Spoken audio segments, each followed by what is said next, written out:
Hi ಎಲ್ಲರಿಗೂ ನಮಸ್ತೆ. ನಾನು ನಿಮ್ಮ ರಮ್ಯಾ ಮಂಜುನಾಥ್. ಏನಪ್ಪ ಇವತ್ತಿನ ಟಾಪಿಕ್ ಅಂತ ಯೋಚನೆ ಮಾಡ್ತಿದ್ದೀರಾ? ಎಸ್ ಗೈಸ್, ಕೆನರಾ ಬ್ಯಾಂಕಲ್ಲಿ ಕಡಿಮೆ ಬಡ್ಡಿ ದರದಲ್ಲಿ 10 ಲಕ್ಷದವರೆಗೂ ಲೋನ್ ಅವೈಲಬಲ್ ಇದೆ. ಸೊ ಈ ವಿಡಿಯೋ ಬಗ್ಗೆ ನಾನು ಕಂಪ್ಲೀಟಾಗಿ ತಿಳಿಸ್ಕೊಡ್ತೀನಿ.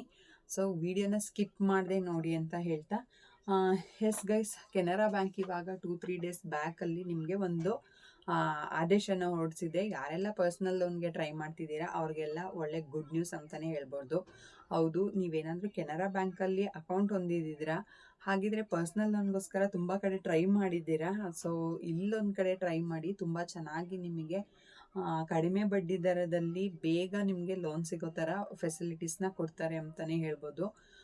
ಏನಪ್ಪ ಇದ್ರ ಪ್ರೊಸೀಜರ್ ಅಂತ ನೋಡೋದಾದರೆ, ಭಾರತದ ಸಾರ್ವಜನಿಕ ಬ್ಯಾಂಕ್ಗಳಲ್ಲಿ ಕೆನರಾ ಬ್ಯಾಂಕ್ ಒಂದು ಪ್ರಮುಖ ಬ್ಯಾಂಕ್ ಅಂತಾನೆ ಹೇಳ್ಬೋದು. ವಿವಿಧ ಸಾಲ ಸೌಲಭ್ಯಗಳನ್ನು ಒದಗಿಸೋದ್ರಲ್ಲಿ ಕೆನರಾ ಬ್ಯಾಂಕ್ ತುಂಬಾ ಮುಂದೆ ಇದೆ ಅಂತಾನೆ ಹೇಳ್ಬಹುದು. ಸೊ ಇತ್ತೀಚೆಗೆ ತ್ರೈಮಾಸಿಕ ಫಲಿತಾಂಶ ನೋಡಿದಲ್ಲಿ 800 ಕೋಟಿ ಆದಾಯ ಗಳಿಸಿದೆ ಕೆನರಾ ಬ್ಯಾಂಕು.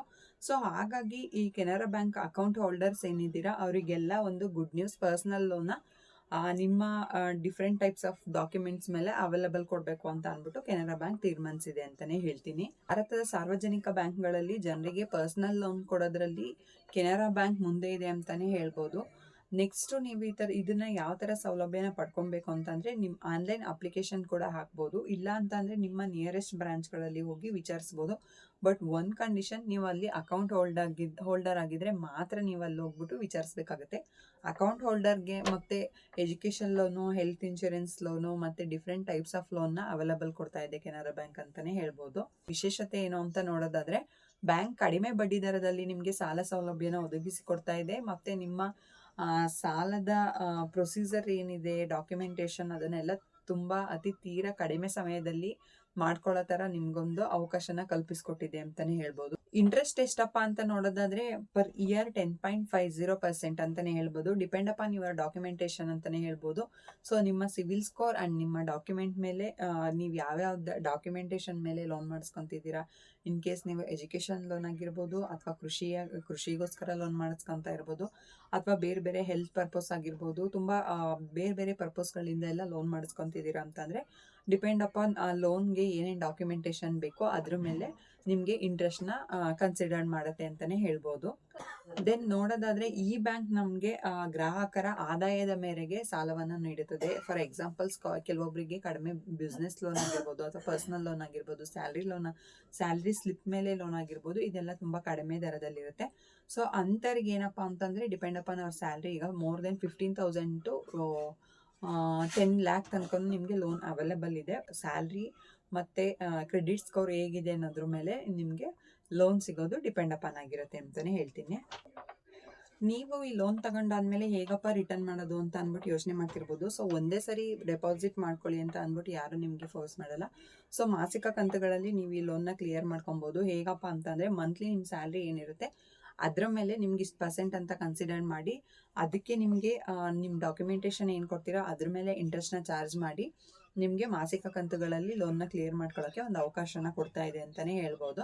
ನೀವು ಯಾವುದೇ ಪ್ರಾಬ್ಲಮ್ ಇಲ್ದೇ ಈ ಲೋನ್ನ ಬೇಗ ಬೇಗ ಕ್ಲಿಯರ್ ಮಾಡ್ಕೊಂಡು ಹೋಯ್ತು ಅಂತ ಅಂದರೆ, ಲಾಸ್ಟ್ ಲೋನ್ ಏನು ಕೊಟ್ಟಿರ್ತಾರೆ ಅದಕ್ಕಿಂತ ನಿಮಗೆ ಮೋರ್ ದೆನ್ ಒಂದು 30% ಹೈಯರ್ ಲೋನ್ನ ಸ್ಯಾಂಕ್ಷನ್ ಮಾಡೋಕ್ಕೂ ಕೂಡ ನೆಕ್ಸ್ಟ್ ಟೈಮ್ ಟ್ರೈ ಮಾಡ್ತಾರೆ ಅಂತ ಹೇಳ್ತೀನಿ.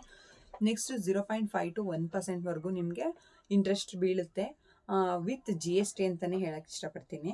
ಈ ಲೋನ್ನ ಪಡ್ಕೊಳ್ಳೋಕ್ಕೆ ನಿಮಗೆ ಮೊದಲನೇದಾಗಿ ನಿಮ್ಮ ಕ್ರೆಡಿಟ್ ಸ್ಕೋರ್ ಮೋರ್ ದೆನ್ 700 ಇರಬೇಕು. ಸೊ ಇದೆಲ್ಲ ಕಂಪಲ್ಸರಿ ಕೂಡ ಹೌದು.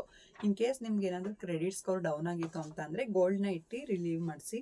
ಯಾವ ಬ್ಯಾಂಕಲ್ಲಿ ಅಕೌಂಟ್ಸ್ ಯಾವ ಬ್ಯಾಂಕಲ್ಲಿ ಇರುತ್ತೆ ಅಲ್ಲಿ ನಿಮಗೆ ಹೋಗಿ ಗೋಲ್ಡ್ನ ಇಟ್ಟು ರಿಲೀವ್ ಮಾಡಿಸಿದ್ರೆ ನಿಮಗೆ ಆಟೋಮೆಟಿಕಲಿ ಕ್ರೆಡಿಟ್ ಸ್ಕೋರ್ ರೈಸ್ ಆಗುತ್ತೆ ಅಂತಾನೆ ಹೇಳ್ತೀನಿ.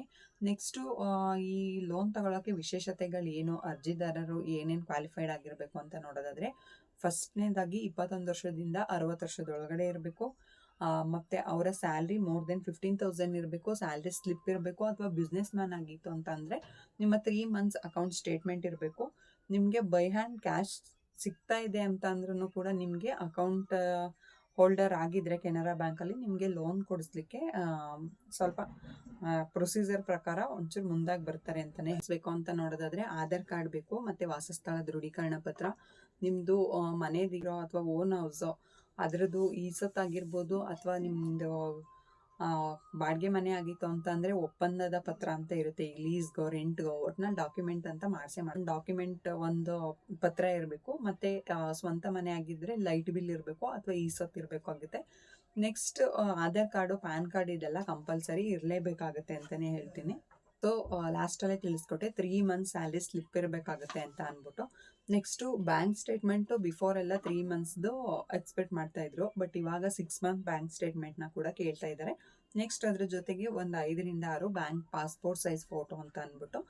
ಸೊ ನೆಕ್ಸ್ಟ್ ನಿಮಗೆ ಪರ್ಟಿಕ್ಯುಲರ್ ಆಗಿ ನಾನು ಇಂಪಾರ್ಟೆಂಟ್ ಆಗಿ ಒಂದು ವಿಷಯ ಹೇಳಬೇಕು, ಈ ಲೋನ್ ಮಾಡಿಸ್ಕೊಡ್ತೀವಿ ಅಂತ ಅಂದ್ಬಿಟ್ಟು ನನಗೆ ತಿಳಿದಿರೋ ಮಟ್ಟಿಗೆ ತುಂಬ ಜನ ಮೋಸ ಮಾಡಿದ್ದಾರೆ. ಮತ್ತು ಅಡ್ವಾನ್ಸ್ ಆಗಿ ನಿಮ್ಮ ಹತ್ರ 3000 4000 ಈ ಥರ ಎಲ್ಲ ಅಮೌಂಟ್ನ ಡೆಪಾಸಿಟ್ ಮಾಡಿಸ್ಕೊಂಡು ತುಂಬ ಮೋಸ ಮಾಡಿದ್ದಾರೆ ಅಂತಲೇ ಹೇಳ್ತೀನಿ. ಸೊ ಅಂಥ ವಿಷಯಗಳೇನಾದರೂ ಇದ್ದರೆ ಖಂಡಿತವಾಗ್ಲೂ ನೀವು ಡೈರೆಕ್ಟಾಗಿ ಹೋಗಿ ನಿಮ್ಮ ಬ್ರಾಂಚಲ್ಲೇ ವಿಚಾರಿಸ್ಬೋದು. ಯಾರ ಕೈಗೂ ಹಣವನ್ನು ಕೊಡಬೇಡಿ, ಯಾರ ಕೈಗೂ ನಿಮ್ಮ ಡಾಕ್ಯುಮೆಂಟ್ಸ್ನ ಕೊಡಬೇಡಿ ಅಂತಲೇ ಹೇಳ್ತೀನಿ. ಆ ಥರ ಏನಾದರೂ ಇತ್ತು ಅಂತಂದರೆ ನೀವು ಬ್ಯಾಂಕಲ್ಲಿ ಮ್ಯಾನೇಜರು ಅಥವಾ ಯಾರ ಸ್ಟಾಫ್ಗಳಿರ್ತಾರೆ ಅಲ್ಲೇ ಹೋಗ್ಬಿಟ್ಟು ವಿಚಾರಿಸ್ಬೋದು. ಈ ಥರ ತುಂಬ ಊರಲ್ಲೆಲ್ಲ ಮೋಸ ಮಾಡ್ಕೊಂಡು ಬಂದಿದ್ದಾರೆ, ಇನ್ಕ್ಲೂಡ್ ಫಾರ್ ನಮ್ಮೂರಲ್ಲೂ ಕೂಡ ಈ ಥರ ಆಗಿದೆ ಒಂದು.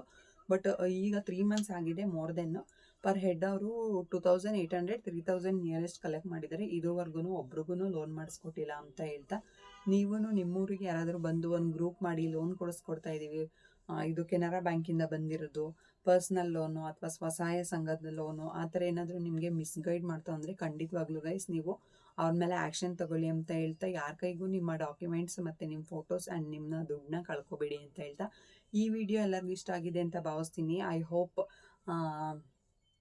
ಈ ವಿಡಿಯೋ ಇಷ್ಟ ಆದರೆ ನೀವು ಲೈಕ್ ಮಾಡಿ, ಶೇರ್ ಮಾಡಿ, ಕಾಮೆಂಟ್ ಮಾಡಿ, ಹಾಗೆ ನನ್ನ ಚಾನಲ್ನ ಸಬ್ಸ್ಕ್ರೈಬ್ ಮಾಡ್ಕೊಳ್ಳೋದು ಮಾತ್ರ ಮರಿಬೇಡಿ ಅಂತ ಹೇಳ್ತಾ ಈ ವಿಡಿಯೋನ ಇಲ್ಲಿಗೆ ಎಂಡ್ ಮಾಡ್ತಾ ಇದ್ದೀನಿ. ಮತ್ತು ಇನ್ನೊಂದು ವಿಡಿಯೋದಲ್ಲಿ ಇನ್ನೊಂದು ಟಾಪಿಕ್ ಜೊತೆ ಸಿಗ್ತೀನಿ. Love you all, take care, bye bye.